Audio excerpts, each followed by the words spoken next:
15 minutes of truth. Let's get into the mix.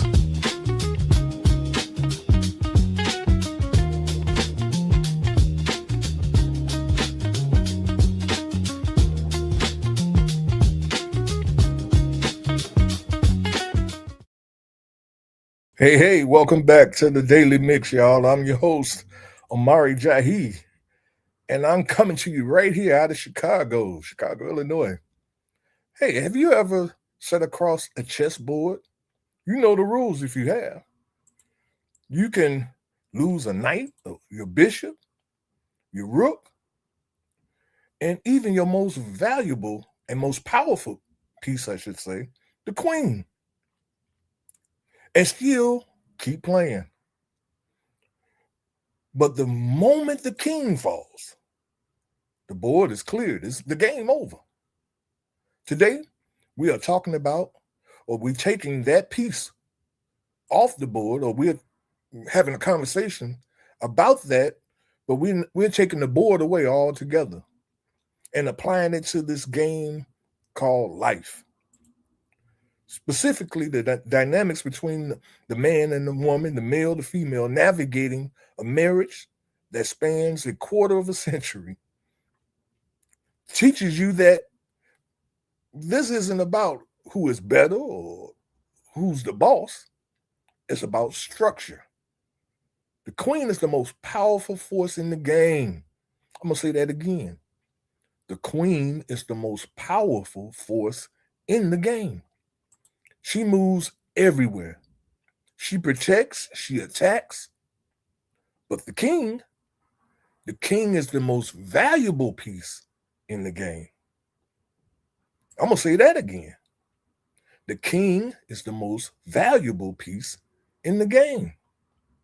What happens to the relationship, a family or a community when the most valuable piece is removed or falls? When the king dies, well, not physically, we ain't talking about actual physical death, but when he's removed from the home, the family, the game is over. But today, we're talking about why. When the king dies, the game is over. Let's get into the mix. Our first segment, we're going to be discussing the anchor versus the engine. Because the king and the queen have roles that they play in the game, and the king's role anchors the whole game. Because on both sides, once the king is captured or dies, the game is over. So we have to do some kind of redefining this king. In chess, the king only moves one square at a time. He isn't flashy.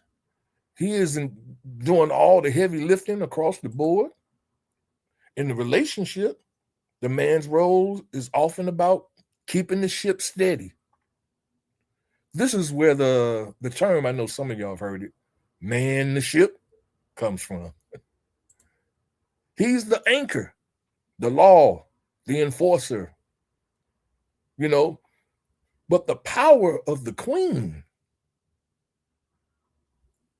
the immense power that the queen holds, she's the engine of the family. She handles a million directions at once, or a million things at once, really.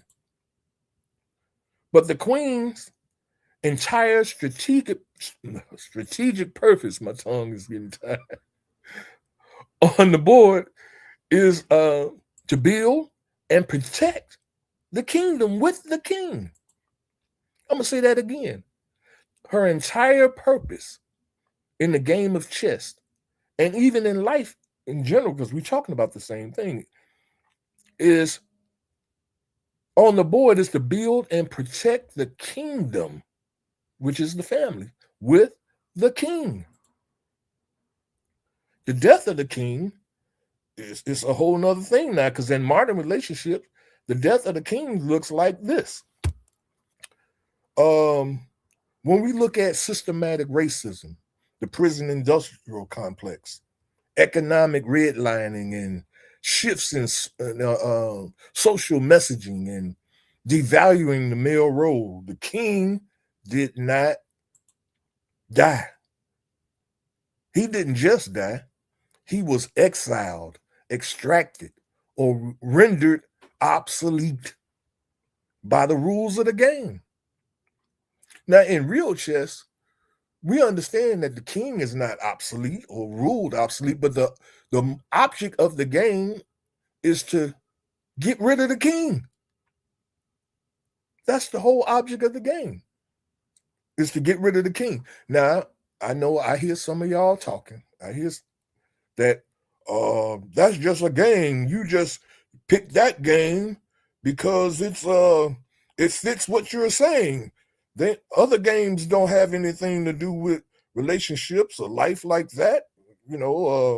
Well, let's really take a look at this. There are many games that that deals with life and relationships. Now, poker, for example. Life is not always a game of perfect information like chess. In chess, you see every piece on the board. In poker, you are dealing with the unknown. You don't get to choose the cards you are dealt at birth. Your environment, you don't get to choose those. Your resources, your early setbacks, you don't get to pick what sets you back in life and anything like that. But winning isn't always about having the best hand. It's about how you play it.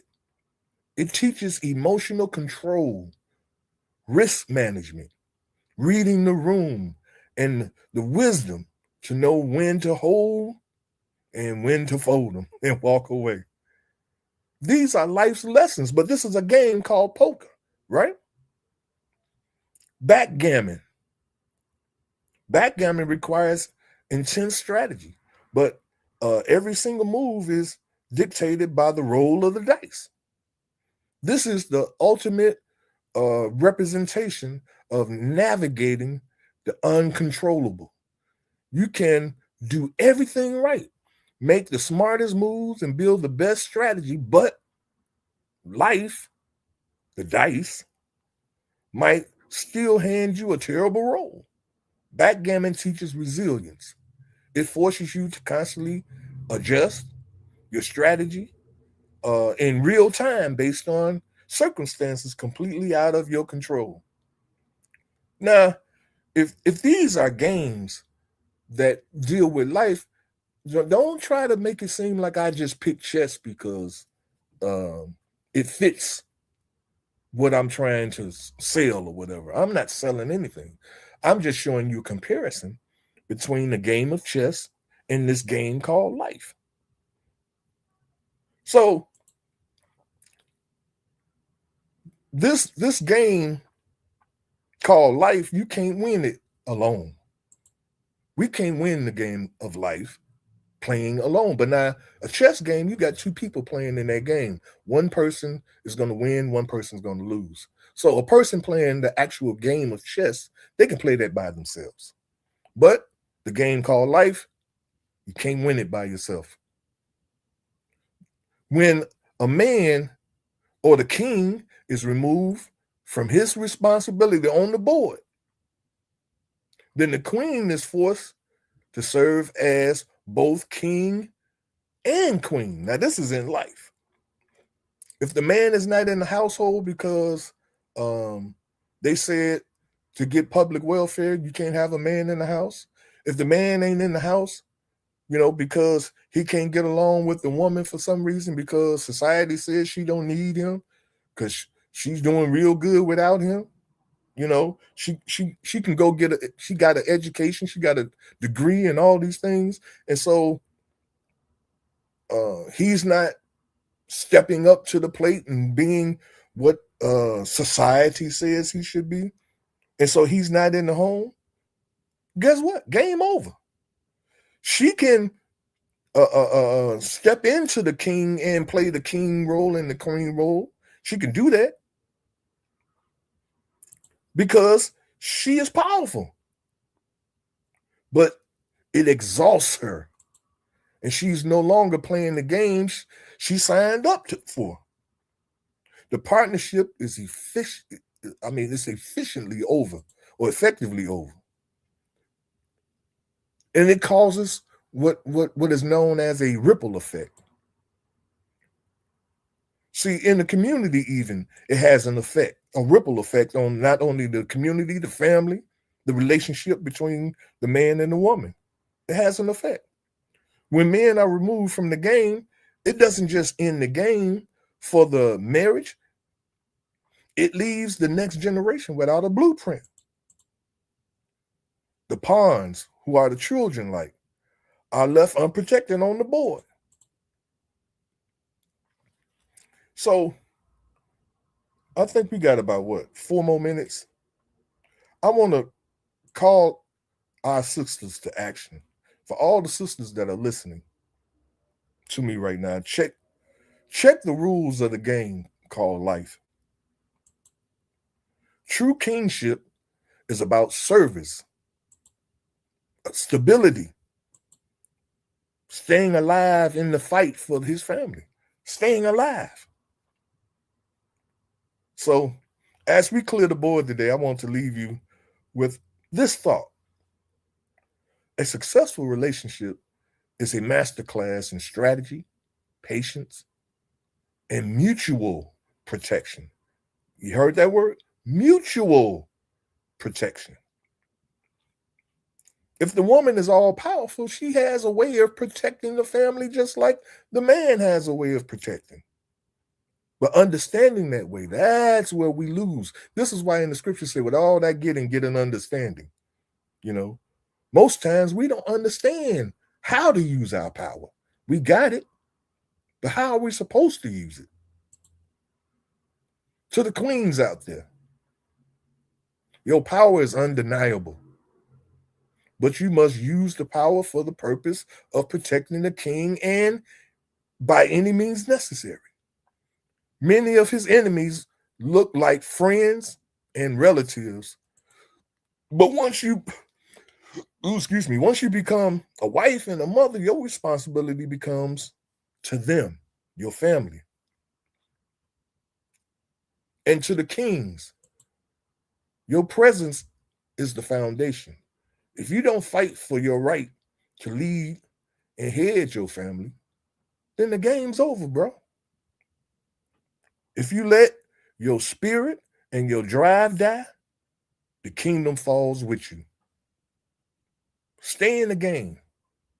Protect your board. I want to hear from you guys on this. Head over to our Facebook page. You know, you can scan this QR code, and it takes you right to our Facebook page. And let me know, do you feel all men are no good? Or is it you that can't discern a good one from a bad one? I want to hear from you in the comments. I'm Omari Jahi, and thank you for being here today. And we'll be white-black tomorrow for another episode of the Daily Mix. Until then, peace. We out of here. Take care of your mind, take care of your health, and we'll be back in the mix tomorrow at 12 noon. Till then, peace out.